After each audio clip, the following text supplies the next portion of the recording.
दिनांक 7 नोव्हेंबर 2024 रोजी जनता सोसायटी हजरत अली मस्जिद जवळ महाविकास आघाडी मैत्रीपूर्ण लढतीचे समाजवादी पक्षाचे धुळे शहर विधानसभा मतदारसंघाचे अधिकृत उमेदवार माननीय इर्शाद जहागीरदार यांच्या प्रचारार्थ कॉर्नर सभेचे आयोजन करण्यात आले। अयमन अंसारी, हमारे गुड्डू भाई काकर, अमीन भाई पटेल, महमूद भाईजान, पप्पू भाई मसाले वाले, अकील भाई, जमील भाई मंसूरी, नवाब पठान, एडवोकेट इमरान, इमाम सिद्दीकी, पप्पू भाई हमारे, सलीम भाई टेलर और सभी उपस्थित इस मोहल्ले में के नौजवान साथियों, बुजुर्गों और घरों में बैठी हमारी माँ बहनें, मैं सबसे पहले आप लोगों के सामने आज दुनिया का इलेक्शन आज के दिन बदल गया है, क्योंकि महाविकास आघाड़ी का मैं दोस्ताना लड़ाई में का उम्मीदवार मुझे आज डिक्लेयर कर दिया गया। और ये जैसा ही लेटर निकला तो दोपहर के बाद से दुनिया शहर में से बहुत से लोगों, दोनों धर्म के, हमारे बिरादर वतन के भी और हमारे मुस्लिम समाज के भी लोगों की मेरे पास आने की तादाद बढ़ गई। और मुझे पूरा यकीन है अल्लाह ताला के ऊपर, अल्लाह ताला ने जिस दिन लिख दिया, ऊपर वाले ने जिस दिन लिख दिया है, अगर उसने मेरे मुकद्दर में लिखा है तो इस दुनिया की कोई ताकत मुझे दुनिया का आमदार बना कर आप रोक नहीं सकते। मैं आप लोगों के सामने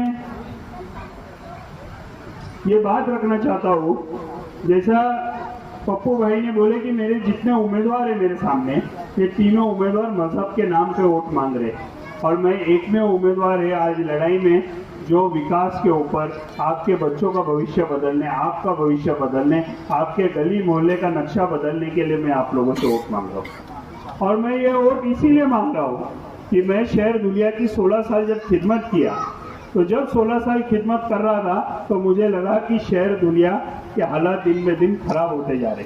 हमारे यहाँ रास्ते बनते, वो रास्ते उखड़ जाते, हमारे यहाँ पीने का पानी 8-8, 10-10 दिन नहीं आता, हमारे यहाँ कचरा 8-8 दिन उठाया नहीं जाता, हमारे छोटे बच्चे घर से बाहर निकले तो हमें डर रहता कि क्या कुत्ते उनको काटना दे। ये हमारे हालात है, और ये हालात किसने खराब किए? जिन लोगों के हाथ में आपने हुकूमत दी, जिन लोगों के हाथ में आपने पावर दी, वो लोगों ने उस पावर का इस्तेमाल किया 100%, पर आपके लिए नहीं इस्तेमाल किया, खुद के घर भरने के लिए इस्तेमाल किया। जो टूटी फूटी इंडिका में फिरता था वो 50-1 करोड़ की गाड़ी में घूमने लगे। और मेरे ऊपर तो अल्लाह का ये फजलो करम है, जो महाराष्ट्र का मुख्यमंत्री जो गाड़ी वापरता वो गाड़ी में आज वापरता हूँ, उसके आगे कोई गाड़ी है ही नहीं। जो मैं आपका आमदार बनूंगा, और मेरे दिल में ऐसी कोई ख्वाहिश रही नहीं, अल्लाह ताला ने मेरी पूरी ख्वाहिश पूरी कर दी है कि मुझे ऐसा लगेगा कि मुझे वो जाके गाड़ी लेनी है, आमदार बने बाद चोरी करनी है, आमदार बने बाद ये कपड़े पहनने, आमदार बने बाद वो खाना करना है। आज ये मौत आई तो पूरे इर्शाद जहागीरदार की जितनी जिंदगी में ख्वाहिशें थी वो पूरी अल्लाह ने पूरी कर दी। 1 रुपया आपको छोड़ूंगा नहीं, और ना किसको छोड़ने दूंगा, ये हमारा उसूल रहेगा। और हम चुनाव क्या मुद्दों पे लड़ रहे? आपके बच्चों का भविष्य, आपका भविष्य बदलने के लिए मैं 3 मुद्दों के ऊपर चुनाव लड़ रहा हूँ। ECD, EME रोजगार, एम्प्लॉयमेंट। मैं 5000 रोजगार हमारे बच्चों के लिए यहाँ खड़े करना चाहता हूँ। आप आपके मोहल्ले में देखो, कोई बच्चा अगर अच्छा पढ़ा रहेगा तो उसे दुनिया में नौकरी है क्या? है क्या उसके लिए नौकरी? मैं 5000 रोजगार खड़े करना चाहता हूँ। लोग बोलते हैं दुनिया को 7 नेशनल हाईवे आते हैं, 200 किलोमीटर पे पोर्ट है जिधर समंदर से माल जाएगा, पर क्यों फैक्ट्रियाँ नहीं आ रही? तो मुझे दोनों समाज के, दुनिया के हर एक नागरिक से एक ही मदद लगने वाली है कि आपको दुनिया को अमन और शांति का शहर बनाना पड़ेगा। और जिस दिन हम ये बनाने में कामयाब हुए तो दुनिया में भी बड़ी बड़ी फैक्ट्री और इंडस्ट्री यहाँ आने से कोई रोक नहीं सकता। ये काम आपको करना है, और ये काम करते टाइम आपको विकास के ऊपर वोट देना पड़ेगा, विजन के ऊपर वोट देना पड़ेगा।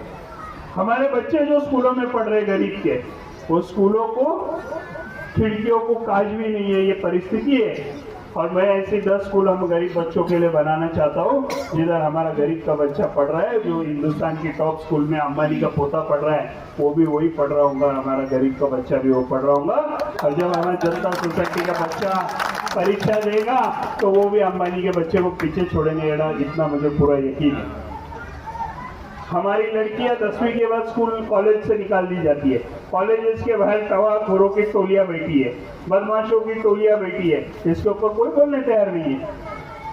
मैं हमारे बहनों के लिए, हमारे लड़कियों के लिए 11वीं से लेकर पोस्ट ग्रेजुएशन तक के गवर्नमेंट कॉलेज बनाऊंगा, प्राइवेट नहीं गवर्नमेंट, जिधर फीस भरने की गरीब आदमी को जरूरत नहीं पड़ेगी। वहाँ की प्रिंसिपल से नीचा कर्मचारी सब लेडीज रहेंगी, एक भी जेंट्स को एंट्री नहीं रहेंगी। और मुझे पूरा यकीन है हमारी बहन बेटी वहाँ से पढ़ के निकली तो 7 समंदर पार वो भी धुलिया का नाम रोशन करेगी।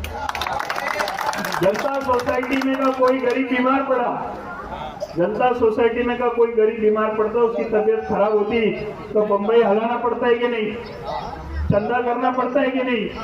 75 साल हो गए हमको आजादी मिलके, आज भी हमको 350 किलोमीटर दूर पे ले जाना पड़ता है। और मैं आप लोगों को जबान देके जाता, मैं यहाँ का आमदार नहीं, यहाँ का खादिम बन के जब जाऊंगा तो मैं आप लोगों को बोलता हूँ कि 100 बेड का सुपर स्पेशलिटी हॉस्पिटल सिविल में बनाएंगे, जिधर कोई धुलिया नंदुरबार जलगांव का गरीब अगर सीरियस हुआ बम्बई ले जाने की जरूरत नहीं, धुलिया में ट्रीटमेंट होगा, सेहतमंद होकर अपने घर पहुंच जाएगा।